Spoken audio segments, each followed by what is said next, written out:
The crash echoed through the workshop like a gunshot. A marble bust shattered against the concrete floor, its centuries-old face exploding into white fragments beneath the polished shoes of Victor Lang.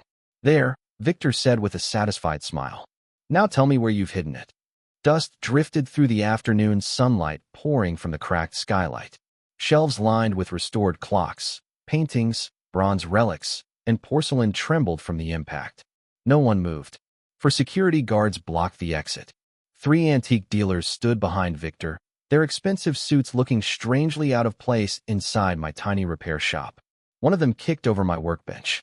Tools scattered across the floor. Another ripped open cabinet drawers. "They say Elias Rowan never refuses a commission," he sneered. "Funny how the great miracle worker lives like a beggar." I quietly removed my cotton gloves. "You've searched every room," I said calmly. "If you're finished, I'd like you to leave." Victor laughed. "Still pretending?" He walked toward the wooden cabinet at the back of the workshop. My grandfather had built it by hand. The cabinet wasn't expensive. It wasn't beautiful, but it had stood beside 3 generations of restorers. Victor raised an iron pry bar. His assistant hesitated. "Chairman, that's unnecessary." Victor didn't even look at him. "Break it." The pry bar crashed through the cabinet doors. Wood splintered. Old drawers burst apart. Family journals fluttered into the air like frightened birds. One landed at my feet. I looked down. My father's handwriting. The final restoration notes he'd written before his death. Victor stepped on the journal without noticing. His heel left a dark mark across the faded ink. My fingers tightened. Just once. Then relaxed again. He smiled.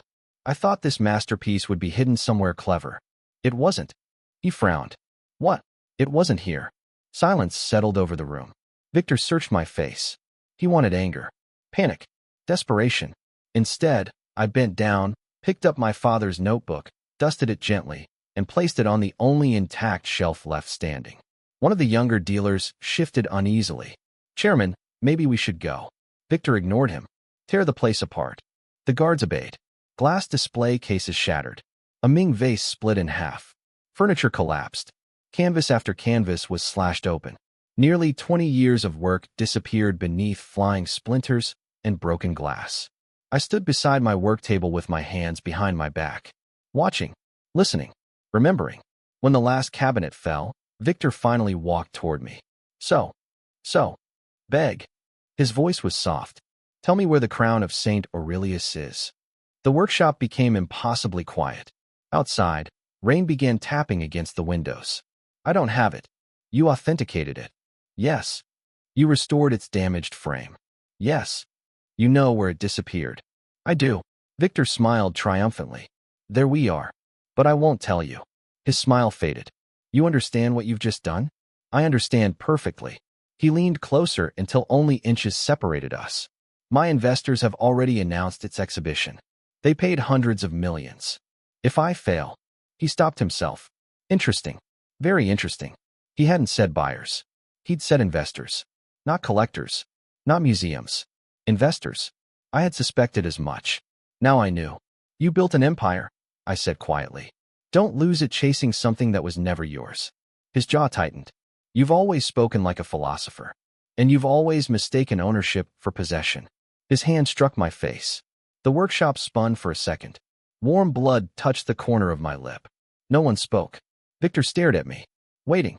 I slowly straightened, looked him in the eye, then picked up my fallen glasses, placed them back on my face. Nothing else. That silence unsettled him more than any threat could have. "Burn the contracts," he ordered. His men gathered decades of client records, receipts, certificates, private correspondence. They dumped everything into an old restoration furnace. The flames swallowed the paper. Orange light reflected in Victor's eyes. "There," he said. "You have nothing left." He turned toward the door. Rain poured outside. Just before leaving, he looked back. "If you change your mind." "I won't." The door slammed. The workshop fell silent again. Water dripped through the broken roof. A cracked clock continued ticking on the wall. Tick, tick, tick. I walked across the ruined room. Every step crushed porcelain beneath my shoes. I stopped before the furnace. Ash floated upward. Most people believed those records were my greatest treasure. They weren't. Not even close. I reached beneath the furnace's loose foundation stone. My fingers found a tiny brass key exactly where I had left it 11 years ago. Still warm. Still waiting. I closed my hand around it. Outside, police sirens wailed somewhere far away. Not for me. Not yet. But they would be. The rain had stopped before sunset. Water pooled in the potholes outside the workshop, reflecting the flickering neon sign that now hung crookedly over the entrance. Rowan Antique Restoration. Only half the letters still lit. I swept broken glass into a metal bin. The repetitive scrape of the broom was oddly comforting. People assumed silence meant surrender. They never understood that silence could also be preparation. The bell above the door jingled. An elderly woman stepped inside, carefully avoiding the debris. She wore a plain gray coat despite the expensive umbrella in her hand. "You're closing," she observed. "I suppose I am." Her gaze drifted across the destruction. They were thorough. They paid people to be. She nodded slowly. I watched from across the street. "I know. You knew? There are only 3 people in this city who carry umbrellas carved from black sandalwood." A faint smile touched her lips. "You still notice everything." "I have to." She introduced herself anyway. "Margaret Hale." As if I didn't already know. Chairwoman of the Hale Foundation, one of the world's largest private cultural preservation trusts. She walked toward the shattered display cabinet. "I came to discuss restoring a Byzantine icon. You'll need another conservator." "I don't want another." "You'll have no shortage of choices. I've met them." She turned to face me. "They repair objects. You restore history." I looked at the ruined workshop. History appears to have had a difficult afternoon. Margaret's eyes settled on the burn marks around the furnace. "They were searching for the crown." "Yes."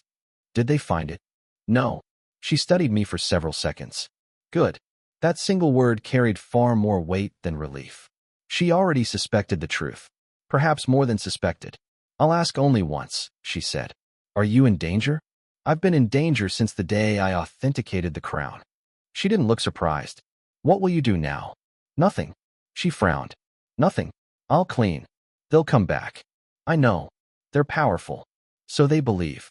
She looked at me the way experienced collectors examined old paintings, searching beneath the visible surface. Finally she asked, "You've prepared for this?" It wasn't a question. I didn't answer. She accepted the silence. "My card." She placed it on the surviving corner of my work table. "When you decide you need help." "I appreciate it." "You won't call." "I probably won't." She laughed softly. "No, you probably won't." After she left, darkness settled over the workshop. I locked the broken front door anyway. Old habits.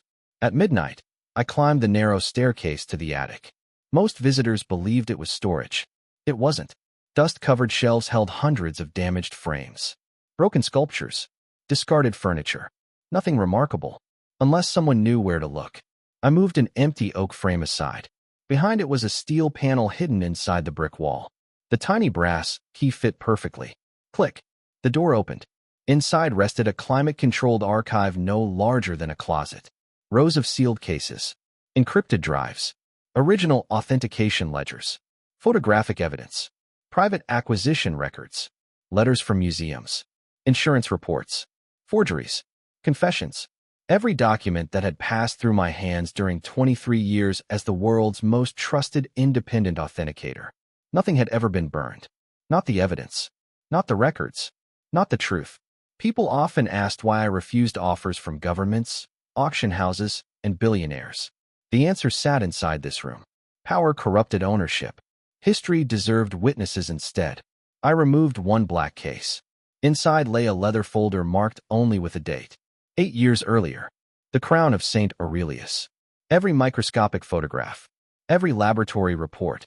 Every correspondence. Every signature. And one document no living collector knew existed. A transfer agreement. And signed. Never completed. Because the crown had vanished before ownership could legally change. Meaning every modern claim to it rested on a lie. Victor hadn't built his empire on rare antiques. He had built it on confidence. On appearances. On investors who believed he possessed things he had never legally owned. If one lie collapsed, the rest would follow.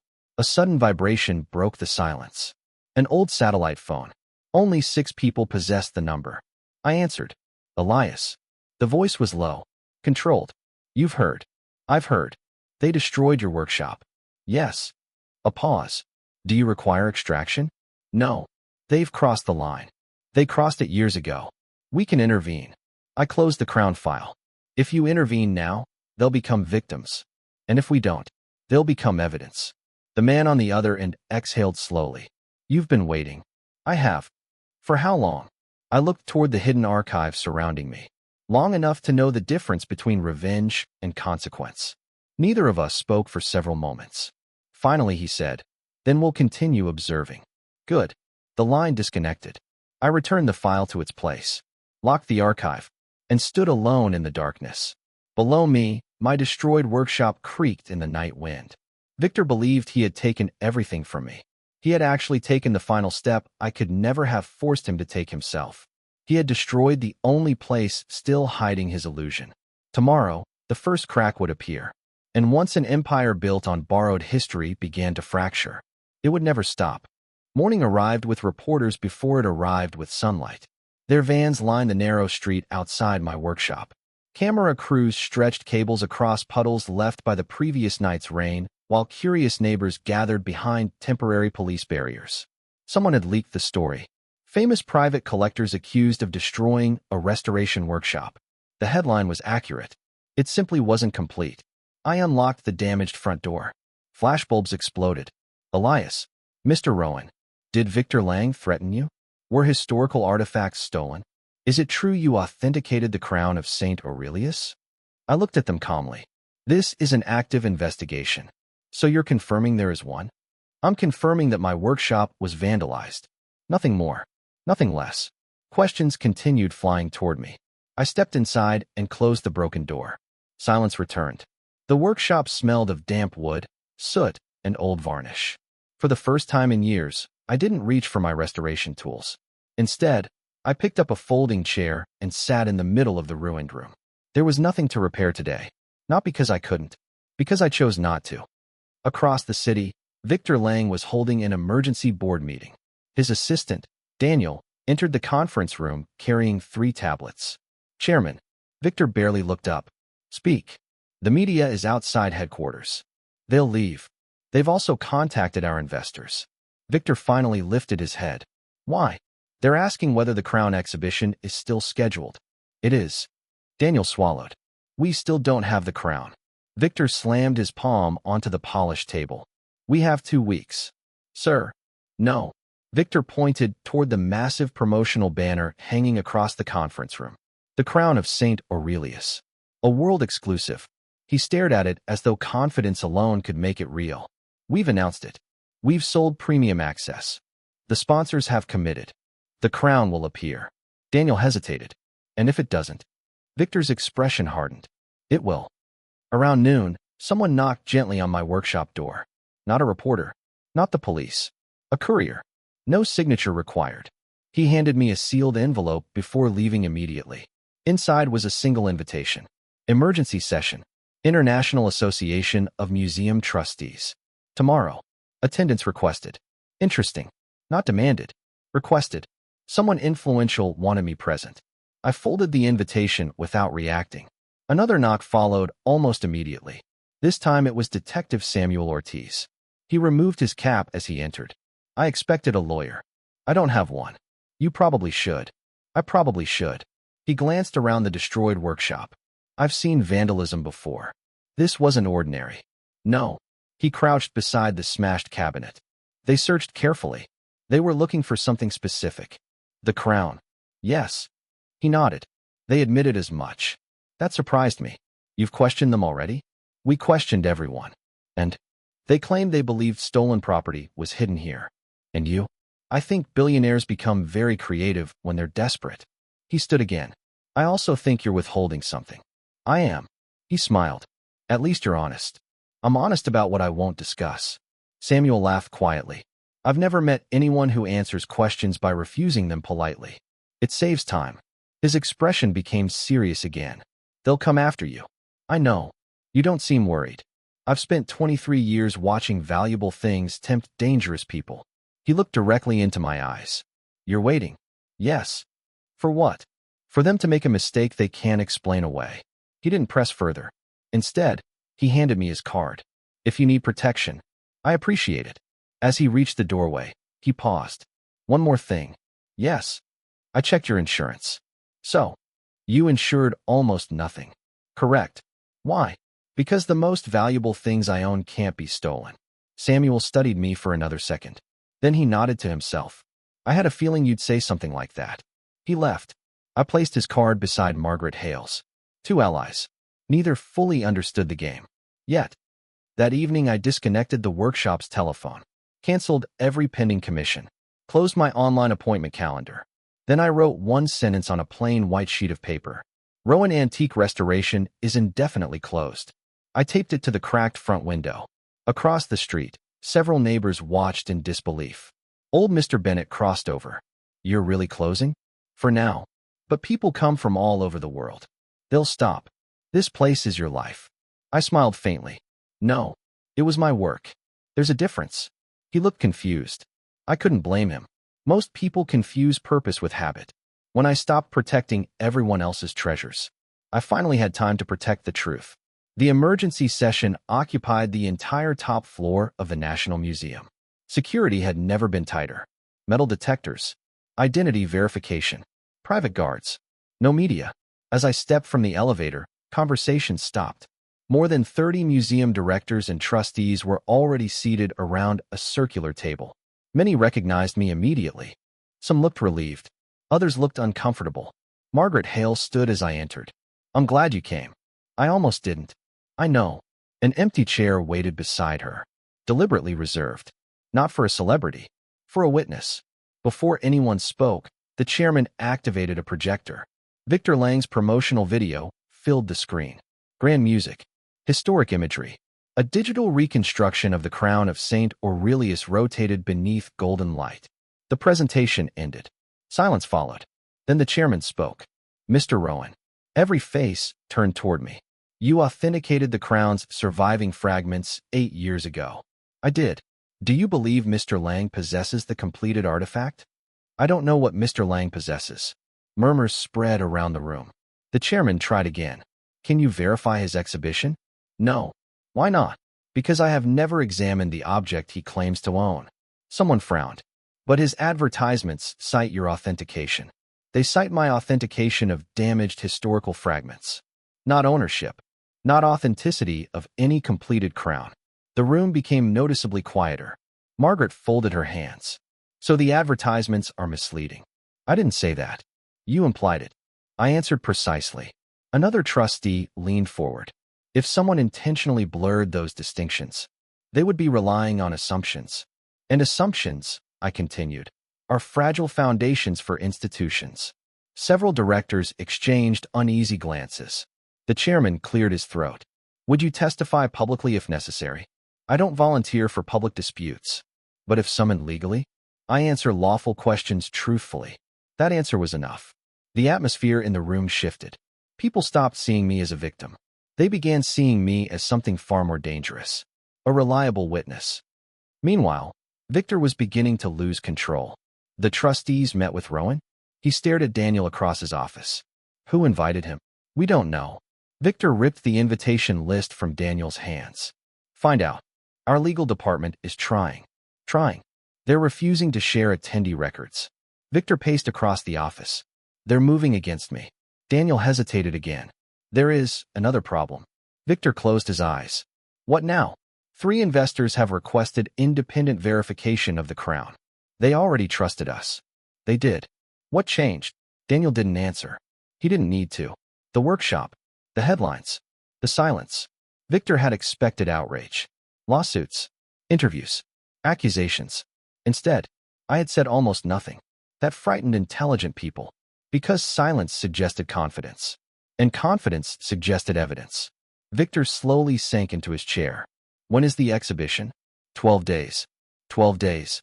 He whispered it like a prayer. Then his private phone rang. Unknown number. He answered immediately. I have the crown. The distorted voice made Victor freeze. What? I have what you're looking for. Victor stood. Name your price. A chuckle echoed through the speaker. I'll name it after I know how desperate you really are. The call ended. Victor stared at the silent phone. Daniel looked hopeful. Could it be real? Victor didn't answer immediately. Finally, he smiled. A dangerous smile. If Rowan won't help me, I'll buy the truth from someone else. Late that night, I sat alone in the hidden archive beneath the attic. The black case containing the Crown file rested open before me. Beside it lay another folder, one I hadn't opened in years. Its label simply read, Project Helios. I stared at it for a long time. My hand hovered over the cover, then withdrew. Not yet. Once opened, there would be no turning back. A faint vibration came from the satellite phone. One short message. Movement confirmed. They're searching internationally. I erased the message after reading it. Exactly as expected. Victor wasn't looking for history anymore. He was looking for a miracle, and desperate men paid fortunes to anyone willing to sell one. Some would sell him lies. Some would sell him forgeries. Some would sell him betrayal.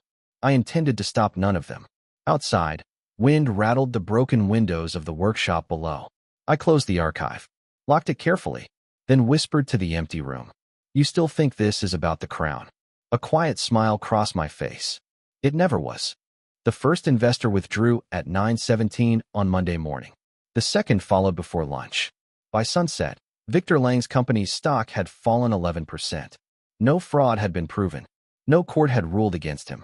Nothing concrete had happened, except doubt, and doubt spread faster than truth.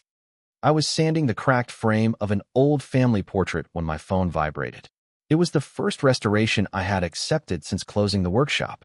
Not for money. The painting belonged to Mr. Bennett's late wife. Some things deserved saving. Elias.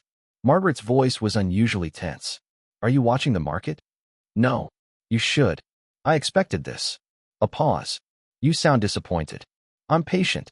They've already lost billions. They've only lost confidence. And confidence can return. What can't? I brushed fine dust from the frame. Character. Margaret sighed. You always answer questions with larger ones. I restore causes, not symptoms. She laughed quietly. I finally understand why museums trusted you. Across the city, Victor was no longer smiling. The auction house confirmed it's genuine. Daniel slid a thick folder across the conference table. Victor flipped through laboratory reports. Carbon dating, metal composition, microscopic analysis. Everything appeared authentic. Then why are you nervous? Daniel swallowed. Because the seller refuses to reveal its origin. Victor closed the folder. I don't care. You should. I need the Crown. Sir, I don't need its history. I need tomorrow. Daniel lowered his eyes. That sentence lingered in the room long after Victor spoke it. He wasn't buying history. He was buying survival. 2 nights later, Detective Samuel Ortiz arrived without warning. He didn't sit. Instead, he placed photographs across my work table. Security footage. Airport terminals. Private cargo shipments. Unknown intermediaries. Victor Lang shaking hands with a man whose face had been deliberately blurred. You've been busy. I've been curious. Samuel crossed his arms. They're importing something. I know. You know? They've run out of options. He frowned. You're speaking as though you've watched this happen before. I've watched people. Artifacts merely expose them. Samuel tapped one photograph. This man disappeared 3 years ago. I remember. You've met him. Once. What was he? A dealer. In antiques. In certainty. Samuel stared at me. What does that mean? He never sold objects. He sold stories convincing enough for wealthy people to gamble on. Samuel slowly understood. The Crown may not matter anymore. He looked at me sharply. Then what are they buying? I met his eyes. A lie large enough to delay the truth. Silence settled between us. Samuel finally exhaled. You really aren't surprised by anything. I learned long ago that desperate people repeat themselves. After Samuel left, I unlocked the hidden archive. Rows of sealed cases waited in perfect order. Tonight, I didn't reach for the Crown file. Instead, I opened Project Helios. Inside lay hundreds of photographs. Forgery workshops. Counterfeit certificates. Hidden vaults. Private negotiations. International shipping manifests. Each document linked respectable institutions with illegal acquisitions. But one photograph made me stop. Victor, much younger, standing beside Adrian Wolfe. The greatest art forger never officially identified. Officially. I remembered that night perfectly. A charity gala in Vienna. Victor had introduced Adrian as an insurance consultant. No one questioned him. Not even me. I hadn't yet recognized Adrian. 3 weeks later, Adrian disappeared. His entire network vanished. So had dozens of priceless artifacts. I placed the photograph beside the crown file. The connection had always existed. I simply hadn't needed it. Until now. A soft knock echoed below. 3 deliberate taps. Not the police. Not Margaret. Not a customer. Someone who knew the workshop. I descended quietly. When I opened the door, a woman in her early 30s stood beneath the porch light. Rain soaked her dark coat. Her eyes were exhausted. I know you're closed. I am. My name is Claire Wolfe. My heartbeat slowed. Not from fear. Recognition. Wolfe. She nodded. I was Adrian's daughter. The silence between us became heavier than the rain. Claire remained outside. She didn't ask to come in. She seemed unsure whether she deserved to. I've been looking for you for 6 years, she said. I know. Her expression faltered. You knew? You visited twice. You never answered. I wasn't ready. She laughed bitterly. My father ruined lives. He did. You testified against him. I testified about facts. He disappeared because of those facts. No. He disappeared because he believed he could outrun them. Claire lowered her eyes. I hated you. I expected that. And now? She looked directly at me. I think he lied to me. I stepped aside. You'd better come in. The workshop looked even more desolate at night. Claire carefully avoided the broken shelves. I remember this place. You've never been here. My father described it. I stopped. What exactly did he say? He said. She hesitated. That if anyone could destroy his empire with a single sentence, it would be Elias Rowan. Interesting. Even Adrian had understood. Not because I possessed power. Because I possessed credibility. Claire opened a worn leather satchel. I found these after my father's apartment was cleared. She removed 3 notebooks, a bundle of photographs, an old cassette recorder, and finally, a brass pocket watch. I stared at it for several seconds. I've seen this before. My father carried it everywhere. No, it belonged to someone else. I took the watch carefully, turned it over.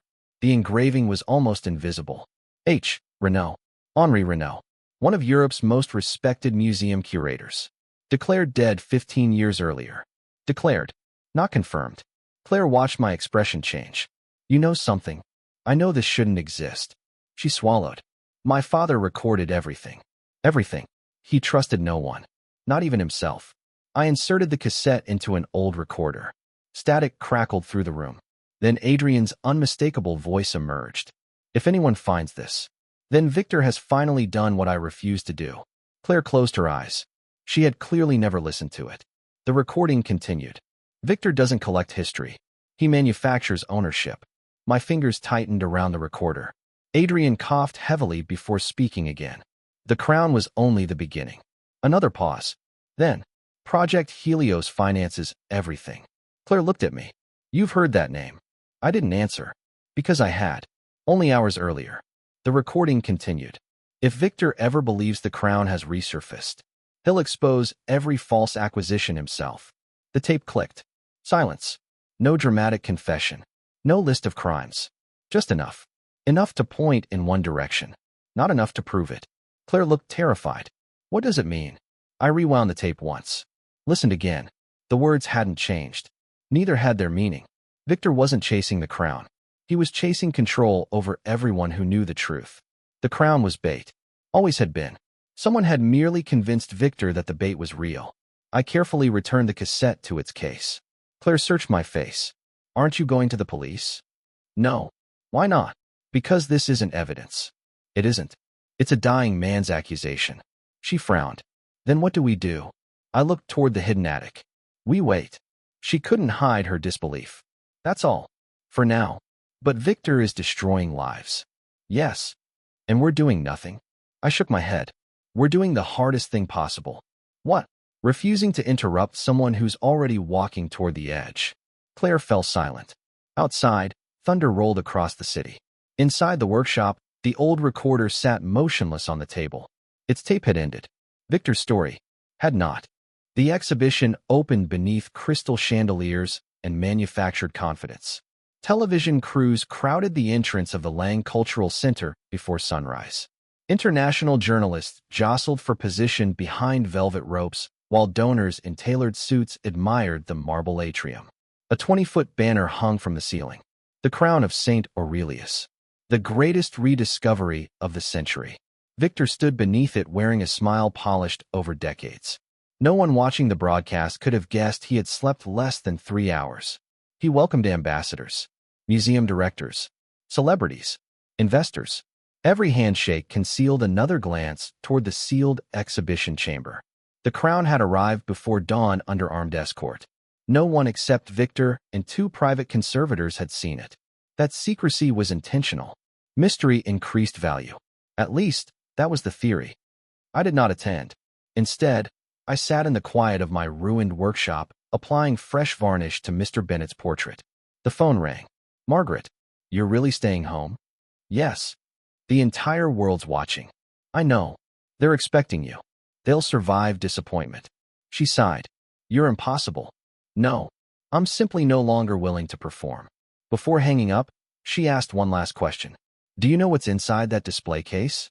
"I know exactly what Victor believes is inside. And the difference. It will matter soon." At 11 o'clock, the ceremony began. Victor stepped onto the stage as applause filled the hall. "History," he declared, "belongs to those who preserve it."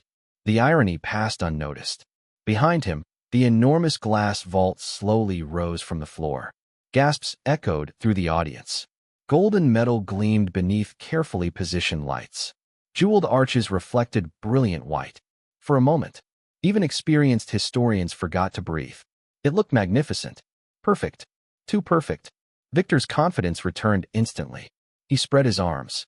"Ladies and gentlemen, the lost crown of Saint Aurelius." The applause became thunderous.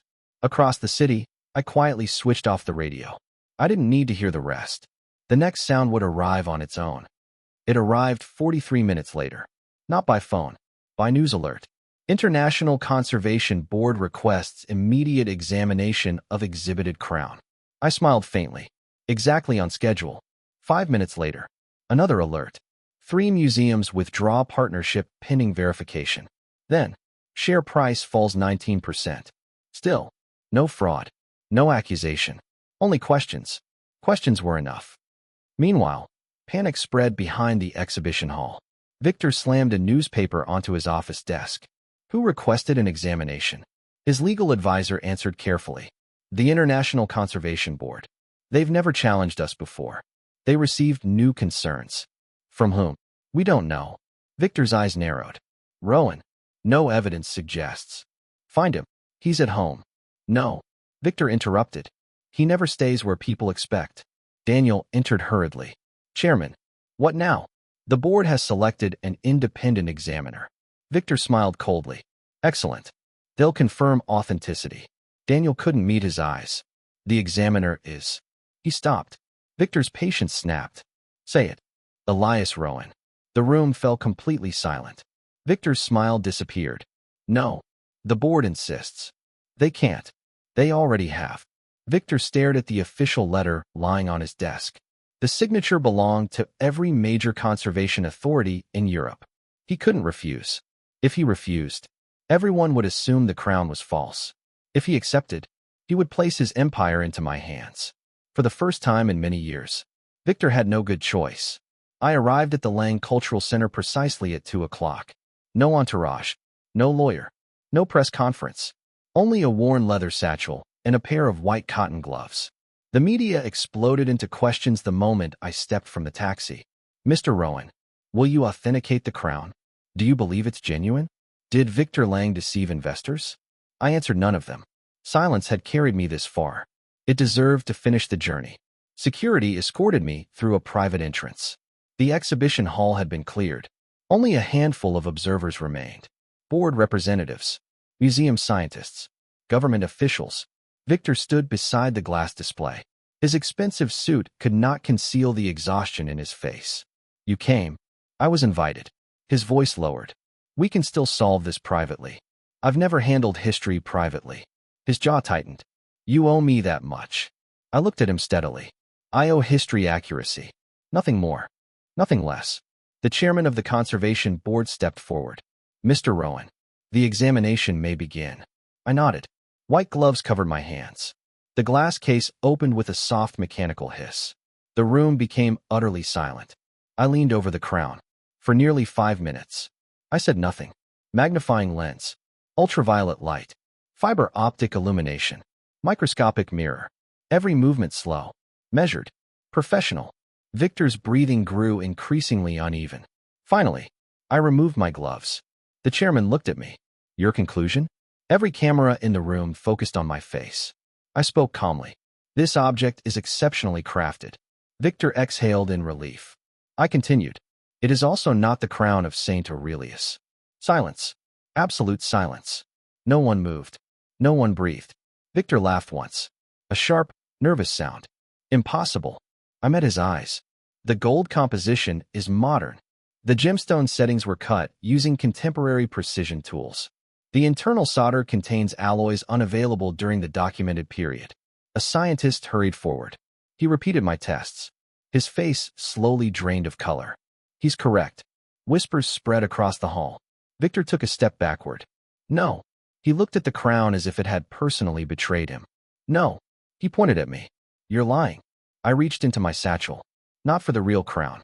Never for the real crown. Instead, I removed a sealed folder. The board requested my complete authentication records. The chairman accepted the file. Inside were dated laboratory reports, microscopic photographs, chain of custody documents, original restoration images. Every page carried timestamps stretching back 8 years. Nothing had been created recently. Nothing had been altered. Truth had simply waited. The chairman read in silence, then handed the documents to the government investigators. This matter is no longer administrative. It is criminal. Victor lunged toward the folder. Security restrained him immediately. You planned this. His voice cracked. You let me buy it. I looked at him quietly. No. I let you choose. His struggling stopped. Confusion replaced rage. What? You never asked whether it was genuine. You only asked whether it could save you. The words struck harder than handcuffs. Around us, investigators began opening financial records. Computers, shipping manifests, insurance files. One false crown led to another question. Another question uncovered another discrepancy. Each discrepancy pointed toward a larger deception. No dramatic revenge was necessary. No triumphant speech. The empire did exactly what unstable structures always do. It collapsed under its own weight. Victor looked at me one last time as officers escorted him away. His voice was barely a whisper. When did you know? I answered honestly. The day you destroyed my workshop. He frowned. But the crown wasn't there. I know. Then why didn't you stop me? I watched him disappear beyond the museum doors. Because once you believed you had taken everything from me, you finally stopped hiding everything from yourself. The doors closed behind him. Outside, the waiting cameras erupted. Inside, the hall remained strangely peaceful. For the first time in years, history had become quieter than ambition. 3 weeks after Victor Lang's arrest, the city felt strangely lighter. Not because crime had disappeared, not because justice had suddenly become perfect, but because one of the loudest men in the room had finally stopped speaking. News channels no longer debated the authenticity of the crown. They debated investment fraud, insurance manipulation, false provenance, shell companies. Every day, another executive resigned. Another collector admitted to oversights. Another warehouse was searched. Project Helios, a name no one outside a handful of investigators had known, now appeared on front pages across the world. Yet my workshop remained quiet. The broken front windows had been replaced with plain glass. The cracked shelves stayed exactly where they were. I had repaired only what was necessary. The scars remained. They reminded me of something important. Restoration was never the same as erasure. Mr. Bennett arrived carrying 2 cups of coffee.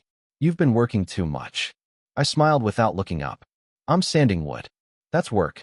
It's peace. He watched me restore the carved edge of his wife's portrait frame. You could charge museums a fortune again. I could. You won't. No. He handed me a cup. I never understood you. I know.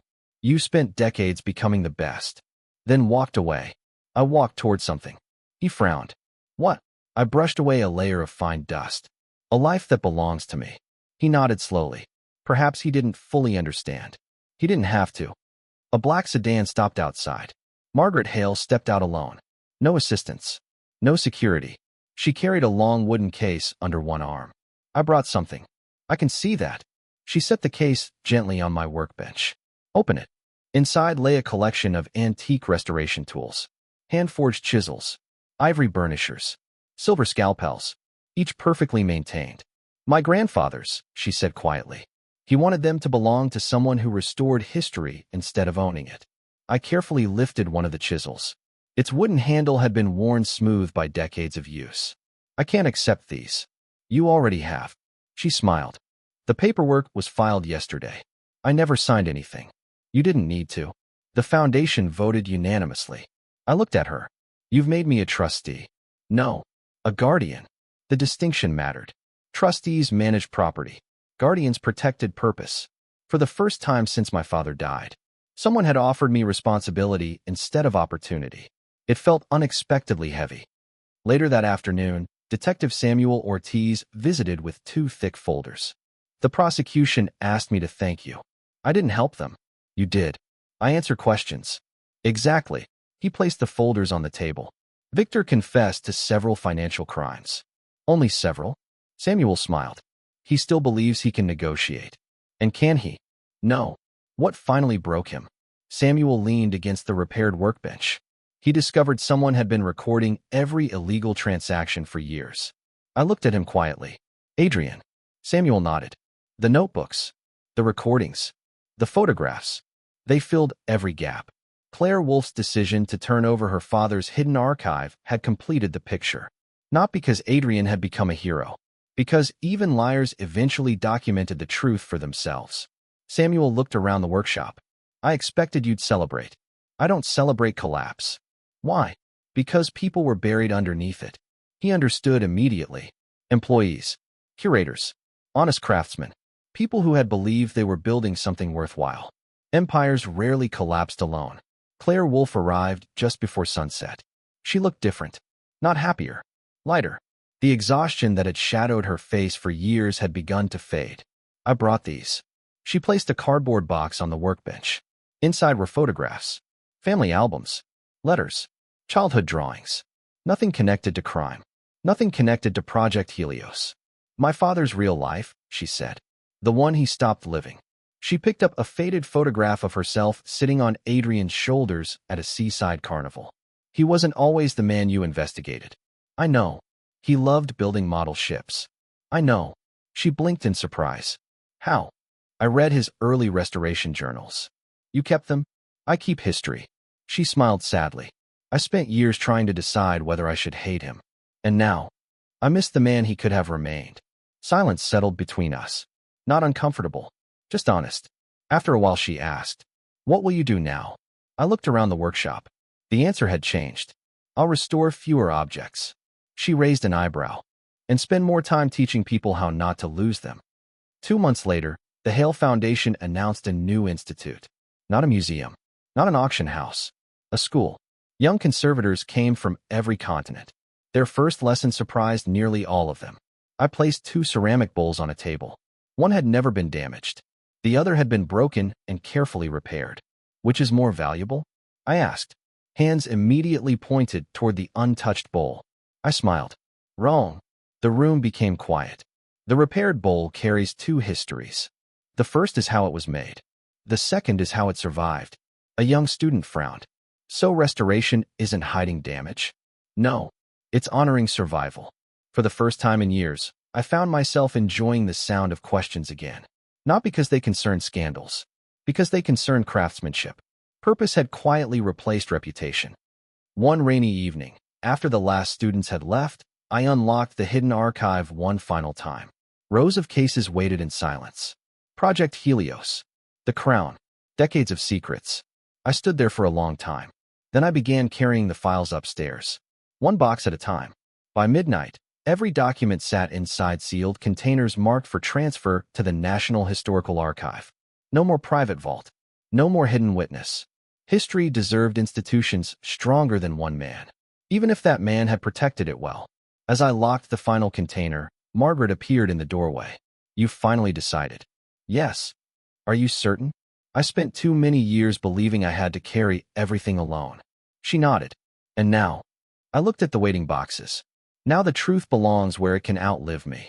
Outside, dawn slowly painted the sky with pale gold. For the first time in decades, I had nothing left to hide. Winter arrived quietly. Snow settled across the rooftops outside my workshop, softening the city's sharp edges. The restored sign above the entrance no longer tried to attract attention. It simply read, Rowan Restoration. No awards. No titles. No promises. People who needed me would find me. Those who wanted spectacle would not. The trial lasted 84 days. I attended only when summoned. Never early. Never late. Never as the center of attention. The prosecutors presented financial records, forged provenance certificates, shell company transfers, and witness testimony. They did not dramatize. They did not speculate. Facts rarely needed performance. When my turn came, the courtroom fell silent. Victor sat several meters away. His expensive suits had been replaced by plain prison clothing. His hair had turned noticeably gray. He looked older than the months that had passed. Not because prison had changed him, because certainty had abandoned him. The prosecutor approached. Mr. Rowan, you authenticated thousands of historical artifacts throughout your career. Yes. Were you ever employed by Mr. Victor Lang? No. Were you ever financially dependent upon him? No. Did you ever accuse him publicly before these proceedings? I did not. Why? I answered without hesitation. Because accusations are opinions. And evidence speaks more clearly. The courtroom remained perfectly still. The prosecutor nodded. No further questions. Victor's attorney stood. Mr. Rowan, you disliked my client. I disagreed with many of his decisions. Please answer the question. I did. A few jurors exchanged glances. The attorney frowned. You allowed him to proceed with the exhibition. I had no authority to stop him. You suspected the crown was false. I suspected many possibilities. But you remained silent. Yes. Why? I looked toward Victor, then back at the attorney. Because every decision remained his. If I had interfered, the responsibility would no longer have been. The attorney paused. He realized there was nowhere to go. Silence wasn't obstruction. It wasn't deception. It was restraint. The judge dismissed me. As I stepped down from the witness stand, Victor finally spoke. His voice was hoarse. Elias. I stopped. The courtroom waited. He looked at me with an expression I had never seen before. Not anger. Not pride. Only exhaustion. I really believed you hated me. I considered the question carefully, then answered. No. I pitied the man who mistook ownership for worth. His shoulders lowered. For the first time, he did not argue. The verdict arrived 2 days later. Guilty. Multiple counts of fraud, conspiracy, financial deception, forgery-related offenses, lengthy imprisonment, permanent prohibition from directing cultural institutions. The reporters celebrated outside the courthouse. Inside, there was no applause, only paperwork. Justice was quieter than revenge. Spring returned with the scent of fresh cedar. The institute had grown beyond anyone's expectations. Students now restored village temples, family heirlooms, forgotten memorials, and community archives that no wealthy collector had ever considered valuable. History, it turned out, lived most faithfully in ordinary hands. One afternoon, a young apprentice approached my workbench carrying a cracked wooden music box. I don't think it can be saved. I examined it carefully. Its gears were rusted. The lid was warped. The tiny brass key was missing. What happened? It belonged to my grandmother. I dropped it. He lowered his head. I'm sorry. I placed the music box between us. Tell me, why do you want to repair it? So it looks new again. I smiled gently. No. Listen more carefully. He frowned. I don't understand. If your grandmother sees a perfect replacement, she'll remember the accident. But if she sees the object you loved enough to repair, she'll remember you. His eyes slowly widened. In that moment, he understood restoration, not as perfection, as devotion. After class ended, I walked alone through the Institute's gardens. Cherry blossoms drifted across the stone path. Some petals landed in the small pond where koi fish circled lazily beneath the surface. The world moved without asking history for permission. That was as it should be. Margaret joined me with 2 cups of tea. You've become difficult to schedule. I've become easy to find. She laughed. Fair enough. We sat beneath an old maple tree. After a long silence, she asked, Do you ever think about the crown? Sometimes. Do you regret never revealing where it truly is? I looked across the pond. The crown was never the lesson. What was? Everyone believed history could be possessed. They were wrong. It can only be borrowed. She nodded thoughtfully. And eventually, It belongs to time. Neither of us spoke again. The silence felt earned. Several weeks later, I reopened the old cabinet Victor had destroyed. Not the original. That had been beyond repair. This one had been built by my own hands using salvaged wood from the broken pieces. Inside, I placed only 3 things. My father's notebook, my grandfather's chisel, a simple handwritten note. It read, "Protect the truth. Do not chase applause. Objects survive through careful hands. People survive through honest choices." I closed the cabinet, locked it, then hung the key on a small hook beside the workshop door where anyone could see it. Some treasures were safest when they were no longer hidden. As evening settled over the quiet street, the repaired clock on my wall began to chime. Once, twice, 3 times. Its steady rhythm filled the workshop. Years earlier, I had watched strangers destroy everything they believed mattered to me. I had not fought them. I had not begged. I had simply stepped aside. In the end, they hadn't stolen my masterpiece. They had mistaken it. My greatest work had never been an artifact. It had been preserving the truth long enough for it to reveal itself. Outside, the lights of the city shimmered against the gathering dusk.